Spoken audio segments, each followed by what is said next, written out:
નમસ્કાર દર્શક મિત્રો, રિયલ સમાચારમાં આપનું સ્વાગત છે। સમાચારોની શરૂઆત કરી આજના સમાચારથી। સુરત શહેરના પૂર્ણા વિસ્તારમાં બનેલી ફૂડ પોઈઝનિંગની ઘટના બાદ સમગ્ર રાજ્યમાં ખાદ્ય પદાર્થની ગુણવત્તા અને રેસ્ટોરન્ટની અસ્વચ્છતા અંગે ભારે રોષ જોવા મળી રહ્યો છે। આ ઘટના બાદ ભાજપના જ ધારાસભ્ય અને પૂર્વ આરોગ્ય મંત્રી કુમાર કાનાણીએ રાજ્યના પ્રવર્તમાન આરોગ્ય મંત્રી પ્રફુલ પાનસેરિયાને પત્ર લખીને ફૂડ સેફ્ટી વિભાગની કામગીરી સામે 5 તીખા સવાલો ઉઠાવતા સમગ્ર તંત્રમાં ખળભળાટ મચી ઉઠ્યો છે। કુમાર કાનાણીએ પત્રમાં સ્પષ્ટ કરતા જણાવ્યું છે કે હાલમાં હોટલ રેસ્ટોરન્ટમાં ચાલી રહેલ તપાસ દરમિયાન મોટા પ્રમાણમાં ગંદકી અને ખાદ્ય પદાર્થો મળી આવ્યા છે। પણ સવાલ એ છે કે જ્યારે અત્યાર સુધી આ અધિકારીઓ શું કરતા હતા? માત્ર થોડા દિવસો માટે ચેકિંગ ઝુંબેશ ચલાવવાથી ભેળસેળિયા અને નકલી ખાદ્ય પદાર્થો બનાવતા માફિયાઓમાં કાયદાનો ડર પેદા નહીં થાય, તેમણે કાયદો વધુ કડક બનાવવા અને તેમની પ્રામાણિકતાથી અમલ કરવાની માંગ કરી છે। તેમણે લખેલા પત્રમાં 5 વેધક સવાલો કર્યા હતા, જેમાં પૂર્ણા વિસ્તારમાં ફૂડ પોઈઝનિંગથી 5 વર્ષની અબોધ બાળકીના મોત મામલે અત્યાર સુધી શું કાયદાકીય પગલાં લેવાયા તેનો પણ સવાલ કરાયો હતો। તેમજ અત્યાર સુધી કીડા જીવાત અને ગંદકીવાળો ખોરાક પીરસનારાઓ સામે આંખ આડા કાન કરનાર જવાબદાર અધિકારીઓ સામે ક્યારે પગલાં લેવાશે તેને લઈને પણ સવાલ ઉઠાવ્યો હતો। તો બીજી તરફ ચેકિંગમાં ખાદ્ય ખોરાક મળી આવે ત્યારે તેનો નાશ કરીને કાગળ પર કાર્યવાહી પૂર્ણ બતાવાય છે, પણ આવો ખોરાક બનાવનાર અને વેચનાર સામે દાખલારૂપ ગુનો કેમ નોંધતા નથી? તેમજ હોટલ રેસ્ટોરન્ટને સીલ બાદ સંચાલકો સામે કેસ થાય છે કે નહીં, દંડ વસૂલાય છે કે નહીં, અને ફરી એકમ શરૂ થાય ત્યારે નિયમનું પાલન થાય છે કે કેમ તેનું ફોલોઅપ કોણ લે તેને લઈને પણ વેધક સવાલ કરાયા હતા। મહત્વનું છે કે કુમાર કાનાણીએ આ વખતે માત્ર તાજેતરની પ્રતિક્રિયા રૂપે નહીં, પરંતુ ભવિષ્યમાં આવી ઘટનાઓ ન બને તે માટે અગાઉ સરકારને લખેલા પત્રોનું બિડાણ પણ આ રજૂઆત સાથે મોકલ્યું છે।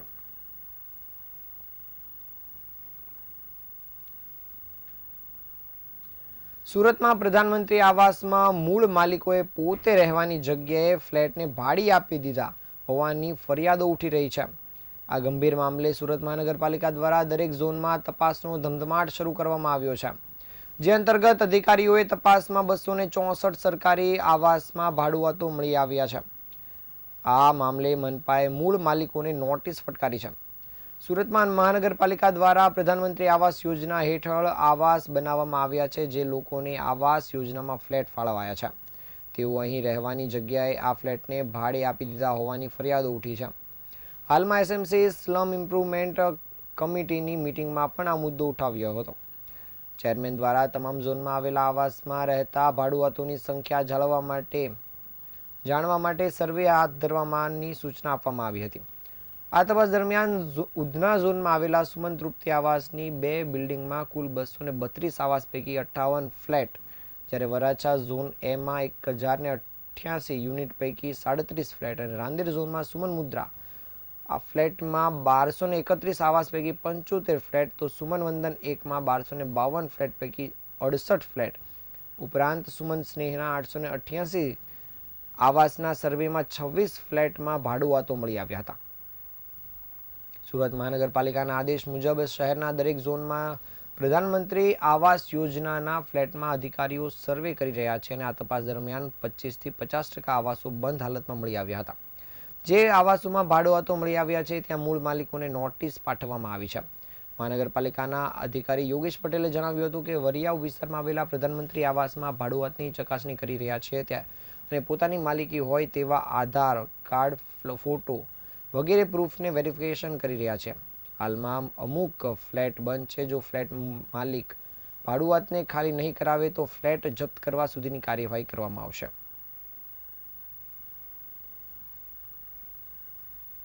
સુરતના હીરા વેપારીઓ સાથે કરોડોની છેતરપિંડીના કેસમાં પોલીસે મુખ્ય સૂત્રધાર નીતિન ઉર્ફે કાનુ વડછકની ધરપકડ કરી છે। રાજપુર જેલમાંથી ટ્રાન્સફર વોરંટના આધારે આરોપીને કબજો મેળવી પોલીસે તપાસ શરૂ કરી છે। પોલીસ તપાસમાં સામે આવ્યું છે કે આરોપીએ રેપનેટ એપ્લિકેશન મારફતે હીરા વેપારીઓનો સંપર્ક કર્યો હતો અને આ માટે વર્ચ્યુઅલ ગેટવે મોબાઈલ નંબરનો ઉપયોગ કર્યો હતો।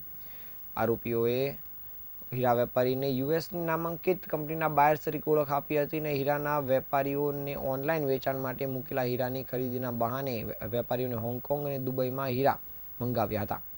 આ રીતે અંદાજે 4,80,00,000થી વધુ કિંમતના હીરા મેળવ્યા બાદ તેનું પેમેન્ટ ચૂકવ્યું ન હતું અને વેપારીઓ સાથે છેતરપિંડી કરી હતી. આ કેસમાં અગાઉ પોલીસે 6 આરોપીની ધરપકડ કરી છે, જ્યારે મુખ્ય સૂત્રધાર નીતિન ઉર્ફે કાનો વડછક વિરુદ્ધ અગાઉ સાયબર ક્રાઇમનો ગુનો નોંધાઈ ચૂકેલો હોવાનું પણ સામે આવ્યું છે. હાલ સમગ્ર મામલે ઇકોસેલ દ્વારા આરોપીની ધરપકડ કરી આગળની તપાસ કામગીરી શરૂ કરાઈ છે.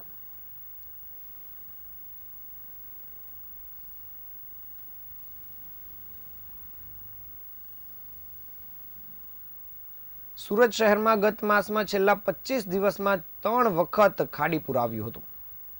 ત્યારે ખાડી ઓવરફ્લોની પરિસ્થિતિની તપાસ માટે કેન્દ્ર સરકાર હસ્તકની નેશનલ ડિઝાસ્ટર મેનેજમેન્ટ ઓથોરિટીની ટીમ સુરત આવી પહોંચી છે. આ ટીમ દ્વારા વિવિધ વિસ્તારની મુલાકાત લેવામાં આવી હતી અને સુરત શહેરમાં ગત 7 જુલાઈના રોજ ભારે વરસાદના કારણે શહેરના જુદા જુદા વિસ્તારમાં પૂરની સ્થિતિ તેમજ શહેર વિસ્તારમાંથી ખાડી પસાર થતી ખાડીઓ ઓવરફ્લો થઈ હતી. જ્યારે ખાડીપુરની સમસ્યાની તપાસ માટે કેન્દ્ર સરકાર હસ્તકની નેશનલ ડિઝાસ્ટર મેનેજમેન્ટ ઓથોરિટીની ટીમ સુરત આવી છે, જેમાં નેશનલ ડિઝાસ્ટર મેનેજમેન્ટ ઓથોરિટીના joint adviser Mukul Mohan, centre water કમિશનના સુપ્રિન્ટેન્ડન્ટ એન્જિનિયર યોકી વિજય, ભારત હવામાન વિભાગના સાયન્ટિસ્ટ ડોક્ટર અશોક કુમાર દાસ તેમજ નેશનલ ડિઝાસ્ટર રિસ્પોન્સ ફોર્સના second in command Vikas Singh સહિતના ટીમ હાજર રહી છે.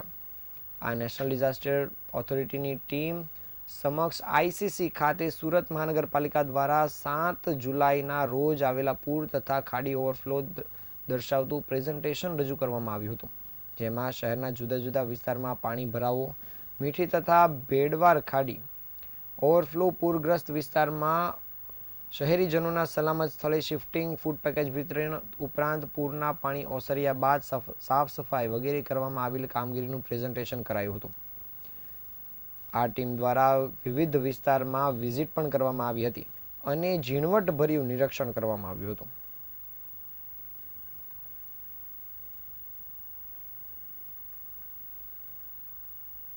દેશની રક્ષા માટે 24 કલાક અને 365 દિવસ ઘર પરિવારથી દૂર સરહદ પર તૈનાત રહેતા ભારતીય સેનાના વીર જવાનોના હોંસલા બુલંદ કરવા અને દેશભક્તિની ઉત્કૃષ્ટ ભાવના સાથે સુરતથી એક વિશેષ યાત્રાનું આયોજન કરવામાં આવ્યું છે.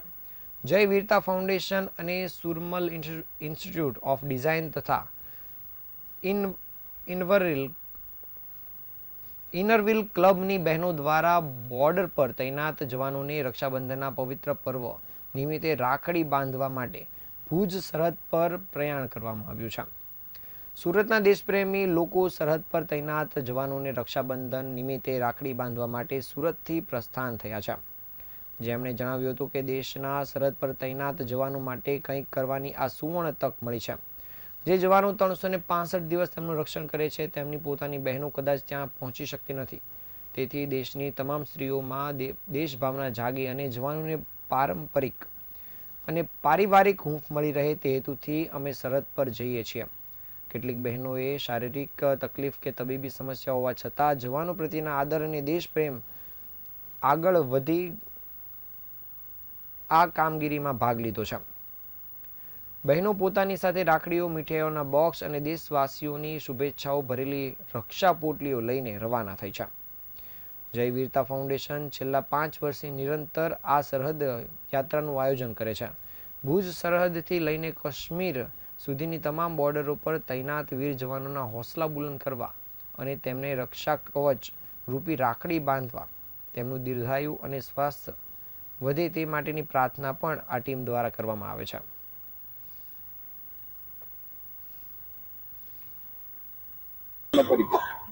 મારું નામ સુધા નાકરાણી છે, owner of Surmal institute of design. હું એક ક્લાસીસ ચલાવું છું અત્યારે. અને જે દેશની આઝાદી આપણે ભોગવતા હોઈએ ને, એ દેશમાં સરહદ પર સૈનિકો રાતને દિવસ શું કરે છે કે શું નહીં, એ બહુ ઓછા વ્યક્તિઓને ખબર હોય છે. તો એક દેશ ભાવના જગાડવા માટે દરેક લેડીઝોને મેં તૈયાર કરી છે કે આપણે રાખડી બાંધવા માટે જઈએ. અમારે જગદીશ સરનો અમને પૂરેપૂરો સપોર્ટ મળ્યો છે. તો અમે બધા સાથે મળી અને જઈએ છીએ, જેમાં ઘણા બધા બહેનોએ રાખડીઓ અને મીઠાઈઓ ભેટ કરી છે. એટલે એક આપણી જિંદગીનો એક દિવસ આપણે આ દેશને માટે આપવો પડે, બસ એ હેતુથી અમે જઈએ છીએ. Thank you so much.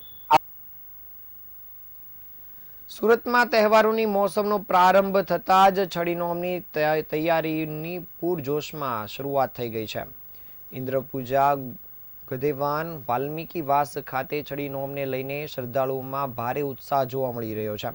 ખાસ કરીને નંબર 1ની છડી મુબારકની ને લઈને સમગ્ર વિસ્તારમાં ભક્તિ અને આનંદનો માહોલ છવાયો છે.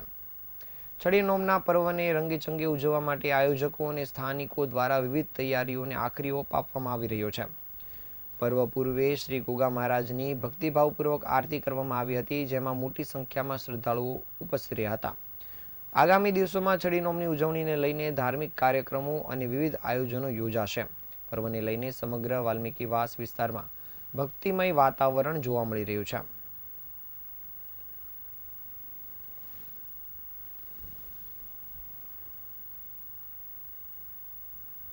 સુરતમાં કરોડો રૂપિયાની ઠગાઈના આરોપમાં ઇકોસેલ પોલીસે પત્રકાર રાજેન્દ્ર ચૌધરીની ધરપકડ કરી છે. રાજેન્દ્ર ચૌધરી ખાનગી ન્યૂઝપેપર અને ચેનલના તંત્રી હોવાનું સામે આવ્યું છે. પોલીસ ફરિયાદ મુજબ આરોપીએ બીઆરટીએસ બસ રૂટની રેલિંગ બનાવવાના કોન્ટ્રાક્ટ અપાવવાના બહાને બોગસ ડીડી બતાવી ફરિયાદી પાસેથી 1,84 લાખ રૂપિયા પડાવ્યા હતા. આ ઉપરાંત પાલિકામાં નોકરી અપાવવાના નામે અન્ય લોકો પાસેથી પણ 2,88 લાખ રૂપિયાની વધુની છેતરપિંડી કરી હતી. સમગ્ર મામલે ઇકોસેલ પોલીસે તપાસ હાથ ધરીને આરોપી રાજેન્દ્ર ચૌધરીની ધરપકડ કરી છે. પોલીસે 4 દિવસના રિમાન્ડ પણ મેળવ્યા છે. હાલ પોલીસ દ્વારા સમગ્ર નાણાકીય વ્યવહાર અને અન્ય સંડોવાયેલા લોકો અંગેની વધુ તપાસ કામગીરી શરૂ કરાઈ છે.